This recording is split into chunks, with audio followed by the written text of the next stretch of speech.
We should learn to communicate more in simple words, that we can approach people that have themselves disconnected from any mainstream media, and how can we approach people that have been disconnected from any mainstream media with science.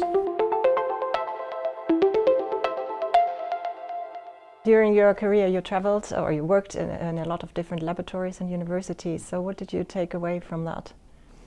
Well, first of all, I think it's a great opportunity being a scientist where the language in every of these laboratories is the same. That's something, a privilege we have as a chemist, and this is something which is really what I took away most of it, that it's diverse in the laboratories, but it's somehow the language is the same, and that's what I very much liked. And what I see in the laboratories are, of course, you see good things, you see things that you don't think are so appropriate, and for building up your own group at the end, then it was pretty important to have these kind of insights. But then, of course, you need to make up your own mind, what you take as what you think is positive, what you think could have been improved, what you don't want to have in your lab. And now, as a president, how much time do you spend in the lab?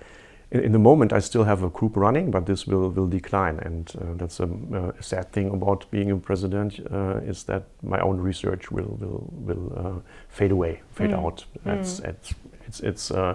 But one aspect, but I think research should be done full time, or it should be the money can be spent with others in a more efficient way. It's always taxpayers' money we are spending, and one has to keep this in mind.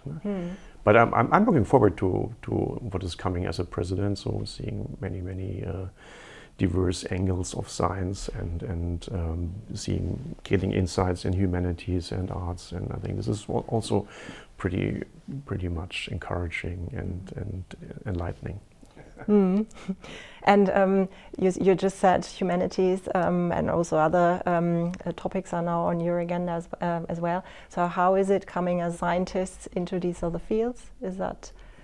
It's absolutely interesting. It's thrilling. It's thrilling how colleagues are thinking, how they perform research in these areas. I think that's fantastic. There's a cluster initiative at the University of Jena that features about how people are imagining. How do they imagining? How do people imagining that they drift away from let's say scientifically accepted features, and there are people that more and more get away from this thinking.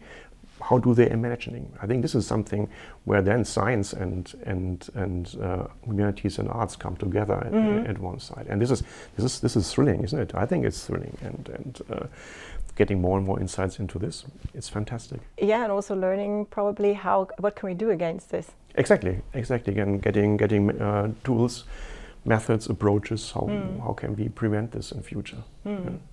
And now a few questions where I would like you to, if possible, answer very short. I try my best. What do you like about microorganisms? Microorganisms, they are fantastic. They are also different and do things that are sometimes unimaginable for me. They are just fantastic. And DNA? DNA looks so simple, but has so many secrets. And molecules? Molecules, they are the essence of life. Great.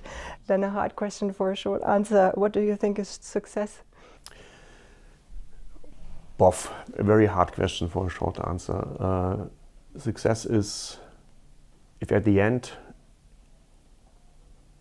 the scientific results make a difference. And how do you motivate yourself? Motivation is a good point. It's a lot motivation, and well, as I said in the beginning, the possibility to discover something new is always there.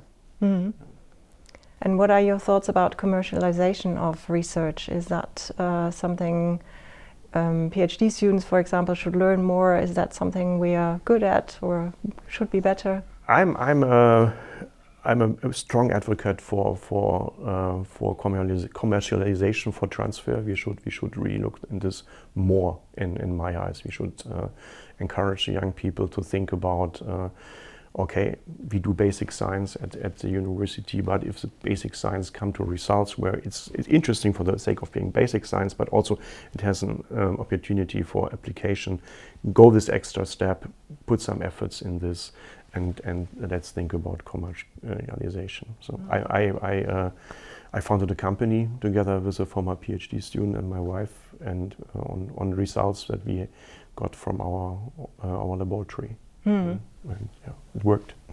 That's great. And do PhD students or students know enough about this? Maybe like say third career path that it could be? No, I think this should be more interwoven into the entire curriculum. Entrepreneurship for those people that really are interesting in should pick it and be able to pick some parts of it to go this way. For me, when I founded the company, it was pretty tough because I didn't know about what is a game, all the forms of companies that exist. What is the right one for going forward, and what do we need to do, and so on and so forth. Yes, that's something where we as a university or with the institutions from the state governments or the federal government should more look into it. How can we train the people? How can we bring these information closer to the people that are doing it? Why do I think commercialization is important? I think it's something giving back to the society, what the society is giving us scientists. So, as I said, we are living from taxpayers' money. We have to convince taxpayers that have never stepped into a university to give money for universities.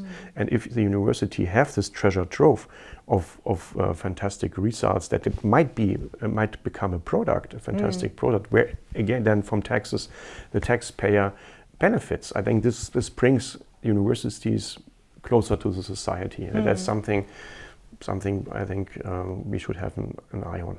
We should learn to communicate more in simple words, that we can approach people that have themselves disconnected from any mainstream media, and how can we approach people that have been disconnected from any mainstream media with science. And that's something one should really look into it.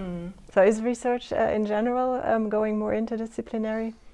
I have the feeling that in between the scientific disciplines there are many things to discover, and perhaps many things are not discovered yet because people hasn't asked the question, hasn't have the tools to ask this question. This is obvious. You can only ask questions. You can ask questions, of course, but you, as a scientist, you also need to have an approach how you can answer them. If you don't have an approach to answer them, and you will not be able to you will not ask this question. I would say. Yeah, but we're not like Leonardo da Vinci, for example. He had an overview about all the stuff probably known at his time, but we cannot do that. No, of course not. So. And whoever claims this is wrong. So maybe we have some, I don't know, spots where we never think about. Exactly. Going on conferences, going on interdisciplinary conferences, and there I think too few interdisciplinary conferences. That's nice at this conference, where we not only hear about one particular area of biochemistry, but where we have many aspects of biochemistry at the interface to chemistry. Do you see threats in the science system? The biggest threat about science is bureaucracy. That's something I really would like to stress, and this we have to fight. We have to fight. It's not appropriate that we spend so much time in filling out forms, and that we're writing some arguments about why we went to this conference, why we drank a bottle of water at that conference. This is something, perhaps artificial intelligence will help us in writing these things in the future. But I think this is something where really young people get offended and really get pulled away from doing science, because they see how much I have to spend in argumentation, how much time I have to spend to get an employee contract extended, even if the money is there. And this is something we really have to think. We have to go back and think. The purpose, supporting the young people, that's wonderful. This was really needed, but perhaps we are a bit overshooting here at that time. And one thing what I'm realizing now is really, while not let's say having a group that is more of the time is fading out, I don't have to write any grant applications anymore, in how much time this liberates. Well, that's something one should really think about also, to increase the money the scientists have for their own bold ideas without writing grant proposals that need half a year for evaluation, and with a success rate of if it goes well, almost 30%, or 10% other application. That's something I think one should really look into it as well. If we haven't reached a stage where it's getting through the roof. So thank you very much. You're welcome.